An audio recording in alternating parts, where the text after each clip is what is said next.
नमस्कार, आप देख रहे हैं अब तक टीवी चैनल। हमारे संवाददाता उमानंद गुप्ता ने जनपद बलरामपुर से जानकारी देते हुए बताया, पंच दिवसीय श्री राम कथा के तीसरे दिन माता पार्वती और शिव विवाह की भव्य गाथा सुन श्रद्धालु हुए भाव विभोर। उतरौला नगर के मोहल्ला आर्यनगर बरदही बाजार मैदान पिपरा मोड़ तिराहा स्थित कथा स्थल पर आयोजित पंच दिवसीय श्री राम कथा महोत्सव के तीसरे दिवस पर श्रद्धालुओं को माता पार्वती और भगवान शिव के पावन विवाह प्रसंग की भावपूर्ण कथा सुनाने को मिली। प्रेम पूर्ति युवा संत श्री सर्वेश जी महाराज नया घाट वशिष्ठ भवन श्री अयोध्या धाम ने अपनी मधुर बाणी में यह दिव्य प्रसंग प्रस्तुत किया, जिसे सुनकर श्रद्धालु भाव विभोर हो उठे। कथा के अनुसार राजा हिमांचल और माता मैना के घर एक दिव्य कन्या का जन्म हुआ, जिनका नाम उमा रखा गया। ये देवी सती का ही पुनर्जन्म था। कन्या के जन्म पर राजा हिमांचल ने पूरे राज्य में उत्सव मनाया। वाद्य यंत्रों की ध्वनि और गायन के साथ बधाइयां दी गईं और कुल पुरोहित गर्गाचार्य द्वारा विधिवत नामकरण संस्कार कराया गया। देवर्षि नारद ने भविष्यवाणी की कि यह कन्या घोर तप करेगी और अंततः भगवान शिव से उनका विवाह होगा। समय के साथ यह भविष्यवाणी सत्य हुई। जब पार्वती सयानी हुई तो माता पिता से अनुमति लेकर वन में तपस्या करने चली गईं। श्री रामचरितमानस की चौपाई, मातु पितहि बहु विधि समझाई, चली उमा तप हित हर साई। ये उल्लेख करते हुए कथावाचक ने बताया कैसे घोर तप के बाद भगवान शिव ने पार्वती को अंगीकार किया। तत्पश्चात पार्वती जी का विवाह भगवान शिव से अत्यंत भव्यता के साथ संपन्न हुआ। इस अवसर पर भगवान विष्णु, ब्रह्मा, इंद्र सहित समस्त देवगण बारात में शामिल हुई। मानस की पंक्ति, पार्वती तप कीन अपारा, करहूं साश अब अंगीकारा का पाठ करते हुए इस प्रसंग की दिव्यता को उजागर किया गया।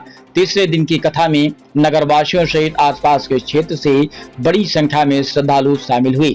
आयोजन में मयंकगिरी, तपरारी गिरी, अनूप चंद गुप्ता, अर्पित गुप्ता, राधे श्याम वर्मा सहित बाबा श्री दुखंडनाथ मंदिर सेवा समिति उतरौला के सभी सदस्यगण मौजूद रहे और आयोजन को सफल बनाने में महत्वपूर्ण भूमिका निभाई। पूरी कथा अवधि में कथा स्थल भजन कीर्तन, जयघोष और भक्ति भाव से सराबोर रहा।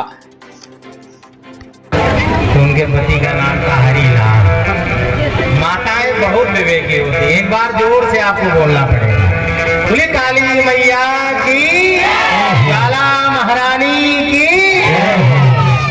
एक बार हम आप मिलकर सब साथ में बोलेंगे, श्री हनुमान जी महाराज की। अगर जोर से नहीं बोलेंगे तो कई बार डॉक्टर साहब कहते हैं कि आप जोर से बोला करो, जोर से हंसा करो। कई लोग जोर से नहीं हंसते चेयरमैन जी, तो लोग बता नहीं कर रहा हूँ। शहरों में जाइए तो 5 बजे कचलाना पार्क में सब हा करते हैं। उनसे पूछो ऐसा क्यों करते हो? डॉक्टर साहब कहें भैया करो नहीं तो बीमार हो जाओ।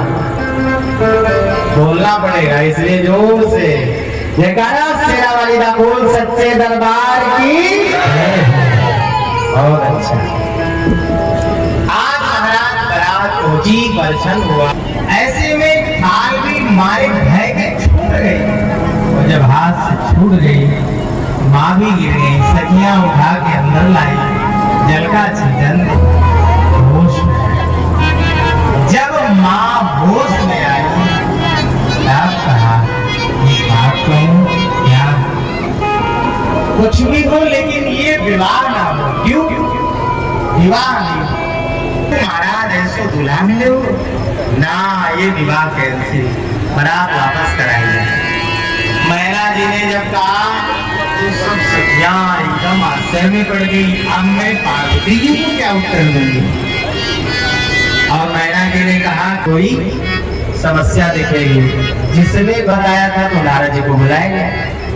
अब जब नारद जी आए फिर तो नारद जी के आने पर विलंब नहीं। नारद जी से माँ ने कहा, तुलसी मानस में लिखा कि मैं नारद कर, मैं नारद